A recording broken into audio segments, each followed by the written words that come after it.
Chapter 2, The Emergence of Being-ness.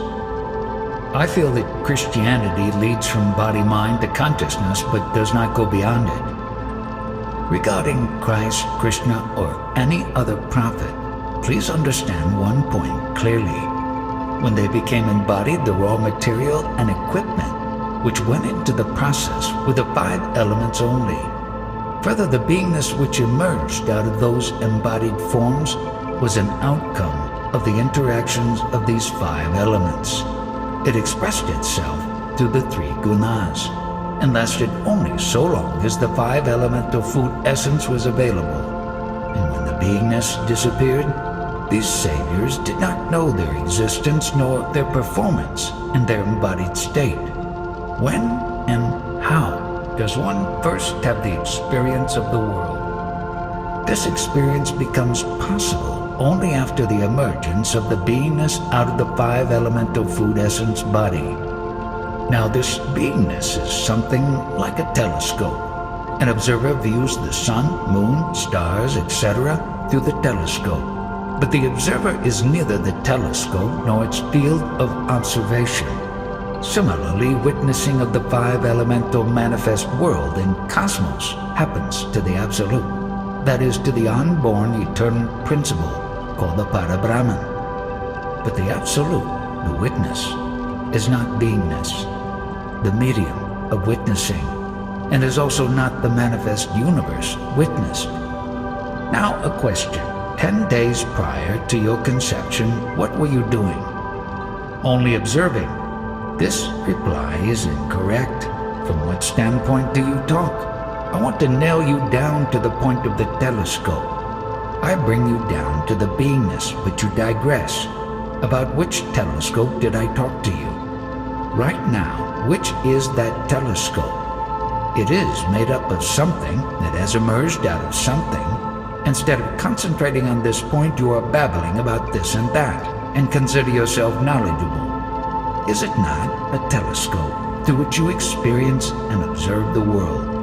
But you, the Absolute, are not the telescope, are you? Better stay put here at this point in the beingness.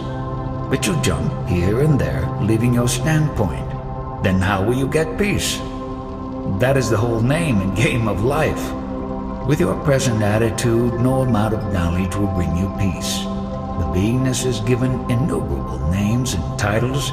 It took 9 months to create this telescope, this beingness out of the 5 elements. Do you ever ponder over this? With that telescope, all this is experienced and seen, but the observer is not the telescope. And Lord Krishna's statement, there was never a time when I was not. Through the telescope, that is the beingness, which is the expression of the observer only. He witnesses the manifest world. But do you think that the observer has also disappeared when the telescope and field of observation are gone? To say that an object exists, there should be 2 conditions. One is the object, and the other is the observer of the object, who says the object is. The primary quality of beingness is the sense of I amness. Therefore, there arises a multiplicity of qualities, but the observer, the Absolute, is totally free from any qualities. Therefore, it is called nirguna, which means non-qualitative, attributeless, etc. You agreed that Krishna could not make any statement when he was not in body form because there was no one to make it. Certainly, because Krishna in the Absolute state has no instrument with which to make a statement, and to whom? Once you realize that all these goings-on are the products and play of the 5 elements in the realm of the beingness, you remain unaffected by it and apart from it. My attention is only on the medium by which I know, I am, and by which I experience the world. I pay no attention to the siddhi powers in anything that appears. The only relevant question is, how did this medium happen to be? Visitors come here with acquired knowledge and they expect me to comment on it. How can I? They are already clogged up with that knowledge, so let them fend for themselves. A dead man does not interfere with the affairs of a live one. Similarly, the one who has understood and realized beingness is not interested in the activities and happenings within the domain of beingness. Here, we are discussing knowledge that transcends the beingness. But in the world, who is really interested in such profound knowledge? It is a great privilege that you are inclined to listen to such talks. Many people would not care for the talks in spite of the opportunities. There is a story of a Zen master. When a disciple visited him, the master shouted, "Why have you come? Are you not dead yet?" Also, Ramana Maharshi has said that the mind should be totally killed. Throw out all your talking concepts and words. After all, what is the mind? It is just the noise that goes on inside. With waking begins the chattering, and the talk goes on endlessly thereafter. This is your mind, and you run after it. Your breath itself is the talk. If the breath stops, there can be no talk. As I reflect on the matter, I find that love and truth are the same. And I also understand the realization of love is quite beyond the mind. All this talk is at the mind level, but I do not talk from the standpoint of the individual, but from the level of total manifestation. An individual understands himself through certain concepts and accordingly undergoes pleasure and pain. But in actuality, this is not so. The mind, which interprets happiness and unhappiness, is meant for conducting affairs in the world.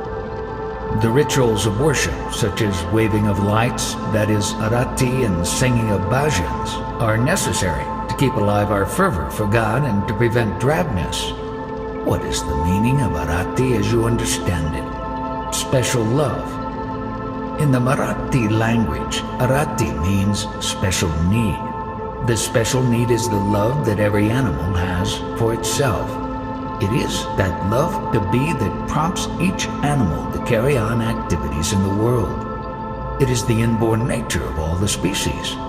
Because of the identification of each species with its own kind, the idea of otherness springs up, and it is this otherness which is the root cause of pleasure and pain. Love to be is the self-love. Who does not love himself? This very love is called Atma-prem, or self-love. Because a human being considers himself an individual, he suffers pain and pleasure. Only in the state of consciousness there is no such question of happiness or unhappiness. These are experienced only at the body-mind level. I have transcended this state of body-mind, that is the individual state, and I am talking to you from the dynamic manifest consciousness. The very concept that good or bad is going to happen is completely wiped out of me. Also, I do not have any concepts regarding birth and death. My physical condition is so weak, any other person in such a state would not even be able to get up. Total loss of pride and individuality is my nirvana. That is the state of non-identity. You carry out all your worldly and spiritual activities with an identity. So long as your individuality is not lost, you will be bothered by pleasure and pain, past and future, birth and death, etc. Have you ever thought along these lines? Who asked this question? I, the formless, the dynamic manifest consciousness, am asking you. Why do you suffer pain? You have compressed yourself into a form and an identity, hence the suffering. You pursue spirituality from the same limited conditioned standpoint, and hence you cannot secure any foothold in these pursuits. In whatever subject you are absorbed, you deal with it from the standpoint of a personalized entity, and not as a dynamic, manifest consciousness. The knowledge that you are is manifest and all-pervading. It is purer and subtler than this light, and therefore it cognizes light. Since you hold on to the individualistic memory, you are unable to digest this knowledge, and so you have no peace. There are any number of Hatha yogins, as well as persons who recite holy names, doing japa, and those who practice austerities, tapa. Ostensibly, many of them are on the spiritual path. but they rest content with the acquisition of siddhi powers for indulging in miracles. They cannot make progress towards real spiritual knowledge, and they pride themselves on their particular systems, the powers acquired and their individualities. This is not spiritual knowledge at all. A person in service should either be satisfied with his meager salary or quit his job. Similarly, a yoni should be satisfied with the three states of waking, deep sleep, and knowingness, or quit them. I, as a yoni, am telling you my story. What is the use of this alternation of deep sleep and waking to me? I do not want it. This perceptible universe is limitless and infinite. By preserving it, what shall I gain? Since a realized sage abides in perfection, he has no need at all to gain anything. However, a seeker will obtain millionfold benefits by merely remembering and dwelling upon the life of the sage. So great is its potential. An ordinary person cannot even have a glimpse or inkling of the absolute state of a yoni. He has to be satisfied with the behavior and physical expression of the yoni, evidenced as an outcome of his beingness. Such a sage, however, is neither the bodily expression nor the beingness. For example, a military officer wears a uniform with appurtenances which denote his rank. All this makes up the officer, but the uniform and the appurtenances are not the officer. Thus, your body, which is a food packet, is not you, but the indwelling principle of you-are-ness in the body is that you in essence. You are not able to give up your identity with the body. That is the great Maya, the illusion. Therefore you do not imbibe what I say. How does a yoni know that he is realized? When he recognizes his knowingness, which is the sense of I am. Right here and now, you are in the realized state. But you try to judge it through desires and mind concepts. Hence your inability to apperceive it and abide in it. In the yoni state, there is no need for anything, not even to know oneself. You are attached to the body senses. Therefore, even though you may attain an age of 100 years, you still would crave for more years. Sir, you do not feel sorry and concerned for us ignorant seekers who visit? Why should I? I am the very sun of knowledge and look upon everybody as such. What is the significance of astrology, stars, good luck, and bad luck? Everything is important at the appropriate place. The one who has not recognized his true identity will naturally be after the significance of astrology, stars, luck, and so on. But for the one stabilized in the self, nothing is important and significant. Such a one is not concerned with anything. The absolute state is said to be eternal. How is it that out of such a state of eternity, an ephemeral and temporary state like beingness should arise? For the appearance of such a temporary state, there must be a cause. For example, there are two intimate friends who are in harmony with each other, but suddenly they start a quarrel. There must be some cause for this, some friction, some misunderstanding. Similarly, there must have been some cause to give rise to the 5 elements and the manifest universe out of the absolute state. This primary cause is beyond explanation. Just as the friends were separated by their differences and friction, the primary elements, space, air, fire, water, and earth, were formed out of the highest as a result of friction and interaction. As the process continued, a variety of forms were created, leading to the vegetable and animal kingdoms. In the vegetable kingdom, termed vanaspati, we find shrubs, plants, trees, etc., which grow in one place and do not move about. The next stage of evolution is termed vachaspati, the animal kingdom, which abounds in germs, worms, animals, and human beings. These species have the privilege of movement and communication. Human beings, though biologically animals, are a superior species and are termed brihaspati because of the highly evolved indwelling principle, which is consciousness. A human being is able to acquire wisdom intuitively and transcend itself into the highest.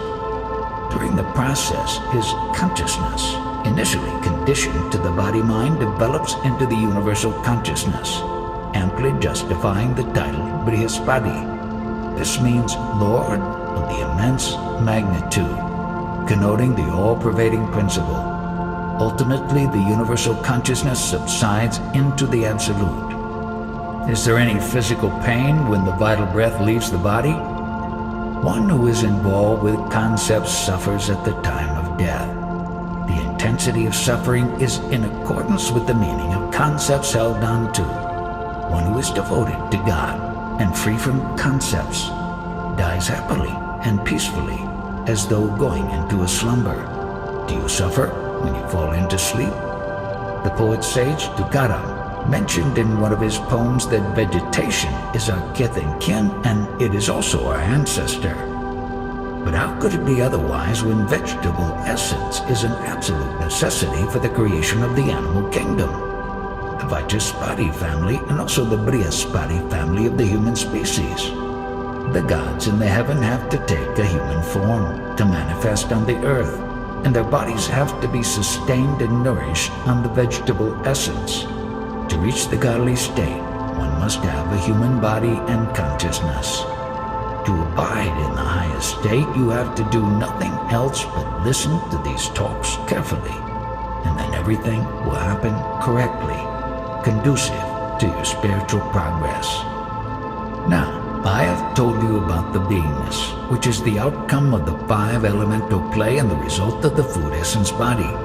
But you, as the Absolute, are not the body, and not even the indwelling beingness. Then why should you worry about its departure? Since we are born, we are going to die. A Yoni is not born and he does not die. But when the body of a Yoni drops off, people around him may weep in sorrow because they identify with their bodies. They therefore consider a Yoni to be an embodied person, which, however, he is not. How is it that a Yoni abiding in the non-knowing state is able to communicate with us?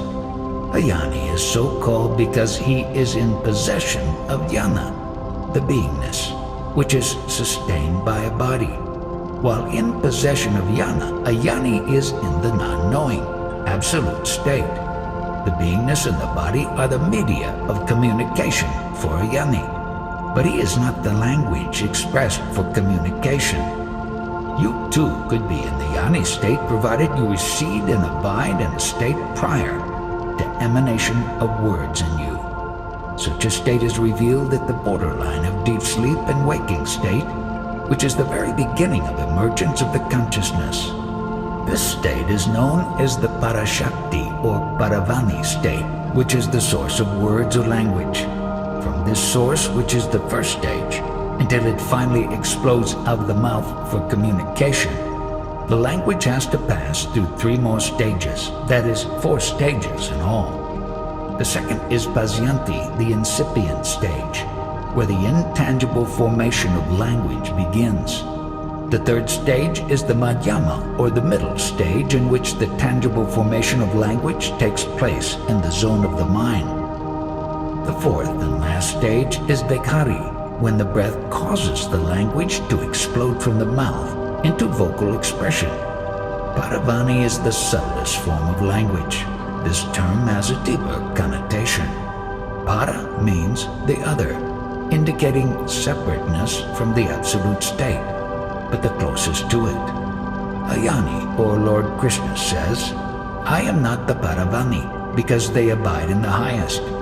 When I talk about Krishna, do not take him to be a personality. He is the Absolute. One feels one has understood when some concept, title, or name like Krishna is given. But that is not the way. One has to be Krishna to understand him truly. Paravani is not the language of the Absolute, as it is still an outcome of the beingness. After passing through various stages of development, it finally expresses vocally a concept, which on our acceptance possesses us. In the process, we identify totally with the concept and lose our true identity. Once in meditation, I stabilized in the Paravani state prior to mind and saw visions of the past and future. In the Paravani state, one gets Siddhi powers and can read the past and future. It also leads to the awakening of the Kundalini energy. January 9, 1980.